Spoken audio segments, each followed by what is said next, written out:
Alright, this is Fat Bee Man. I know everybody's putting frames together. I'm going to show you the way I do it and what to look for and what not to do. First thing we're going to do is I'm going to do 2 frames, and I like to lay my frames out on the table saw. Table saw works good for assembly, works good for just about everything. I don't use a frame jig, I just use my table saw.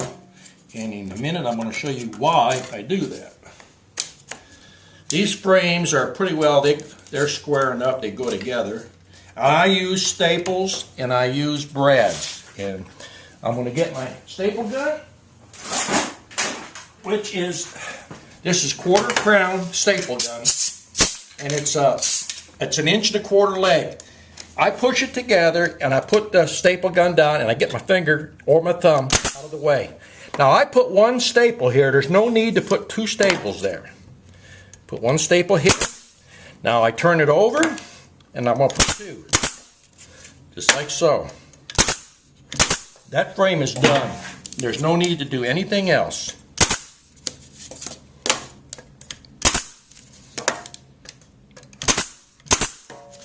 Now as you're working, you got a table saw. These lancing here are perfectly square to that blade. You take your frame and you lay it down here. Make sure you're lined up. See, I'm off just a hair. We're going to straighten it up. We're perfect now.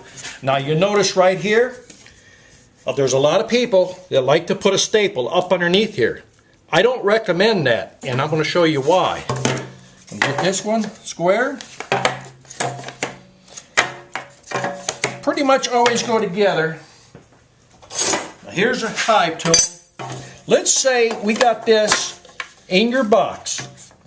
Now here's what every beekeeper does. They take this hive tool, they jam it down in here, and they pop the frames apart to pull their frames out. And if you stop and you think about it, do I do that myself at the house? Now I'm going to show you what you need to do. You need to put the hive tool in here and break it loose, because you're going to get propolis here. Now this frame, the way the grain is running, this is your weakest point right down through here. And if you do this and it's propolized, you're going to split this right down. Now you got a frame that it's basically unused.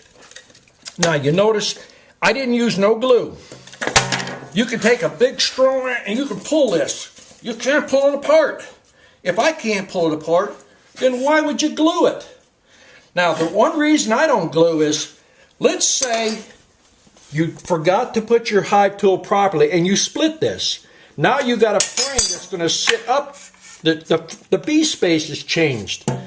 If you put it together like this, you can take your thumbs and you can push and you can push and you can push that off. Take this and you push it off. You replace just this. You can put that back in. You got a good frame. If you glue it, you'll destroy this and you'll destroy that. Not only that, glue contains formaldehyde. Now, we got to this stage. I'm going to show you how I put foundation in. You want to have the tools that you're going to need is a good utility knife and a side cutters. You've got all your frames together. You want to break this off. Take this with your finger. Break off all this. Take the time to do it now before you put your wax in. Alright, you see how I've done that.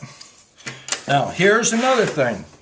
Make sure that this ridge in here, you come along and make sure you don't have any high spots. See, I'm starting to catch a few high spots. Okay, now the next thing we want to do is you want to get some of these little nails. They're tiny little boogers. You'll need 4 nails.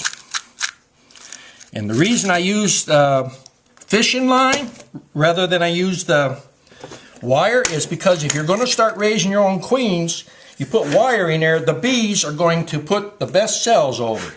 Now, I usually come up a 1/2 inch above the hole on the side. There's a little hole on the side of that frame.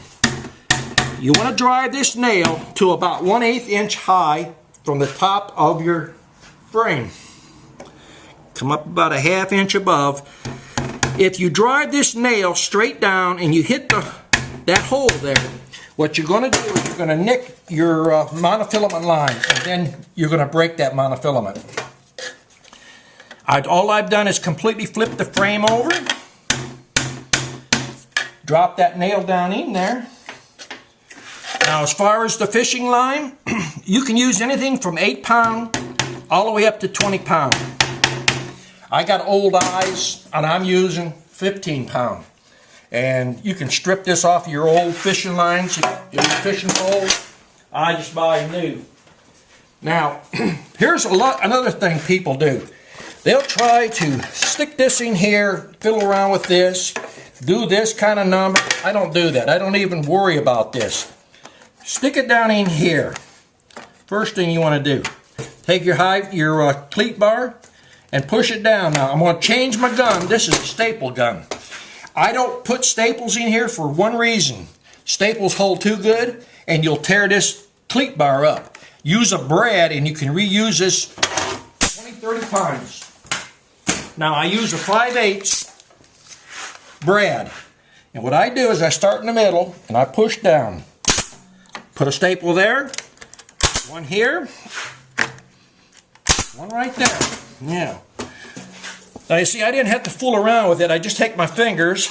See how that drops right into that groove? Nothing to it.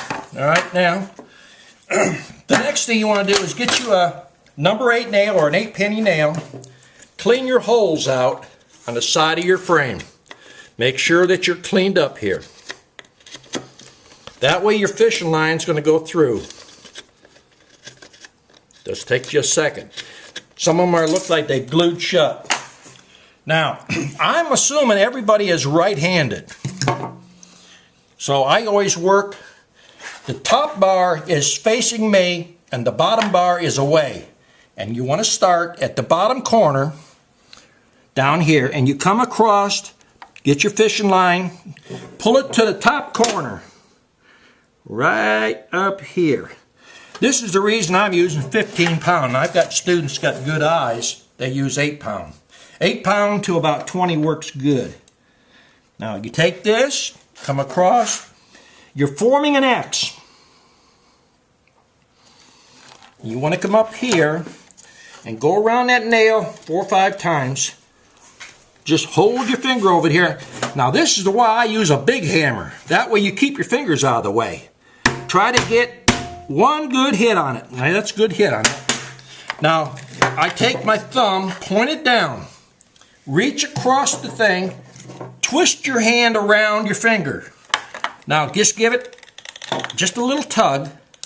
Go around 4 or 5 times. Hold it off to the side and one good hit, just like so. Now, don't use a utility knife because it'll always nick here and it breaks it. Take a side cutters. It's a lot safer. Just reach up, cut it. Flip this over and repeat the process.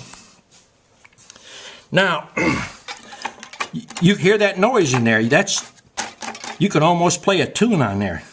There's no need to put wire in there. Wire costs lots of money, and if you're going to do your own cleans, it's hard to cut a good sellout. Now this is some foundation that we ran this morning, and we make our own foundation. Now if you find that these videos are just a little bit instructional for you, I would appreciate any donations that you would make, because the Fat Bee Man pays for all his own research. I'm not government funded, and anything that I'm learning, I'm willing to pass it on. But I also would like a little donation so to show your appreciation. If it'll save you $1, it's worth a 50-cent donation. One down, reach across, thumb down, just reach across like so, give it a little tug. Come around your nail. Now these are small number 8 nails. Hit it down, rub your finger across it, make sure you're down. Now, you take this, get that off of there. Nip this off. Now I like to cut the tails off, make sure it looks nice and neat. You can get the tail off of this side. Now, that frame Can you hear how tight that is? Now, as another thing you can do is put a bobby pin in. It gives you a little extra support if you're going to sling them out. I've slung them out without the bobby pins. Now I always take and run the bobby pins through each other, make sure they don't get no paint on them. Just stick it down in so, and just separate it. Push it down. Make sure that this is down flush. That way you don't catch on the side of your box. Fits in nice and smooth. Now see, that one there's got a little bit of a wedge. Hold your catch. See, you're smooth. Now, that's how I put together frames. Now, might not be the right way, but this is how I've done it for years. It's a simple, straightforward way. I don't use a frame jig. I use my table saw as a building bench. I've had students bring assembly boxes. Doing it like this, I usually line up 8 or 10 at a time, and I can do them faster than they can load the box. By the time they load their box, I'm done with my 8. Now remember, click on that donate button if you like. This is the Fat Bee Man saying visit my webpage, DixieBeeSupply.com.